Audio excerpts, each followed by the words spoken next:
நீ போட்ட பாலாடா இது.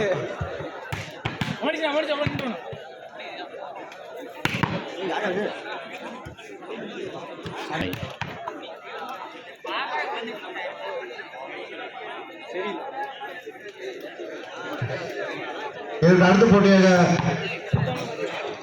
டிஎஸ்ஏ மெமோரியல் கிளப் அணியினரும்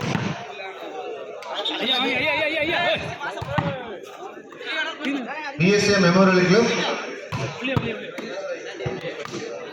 ஓமலூர் ஸ்பைக்கர்ஸ் தயார் நிலையில் இருக்குமாறு கேட்டுக்கொள்கிறோம். சவுண்ட் கொஞ்சம் கம்மியாக வைங்க. சேகர், சவுண்ட் கொஞ்சம் கம்மியாக வைங்க.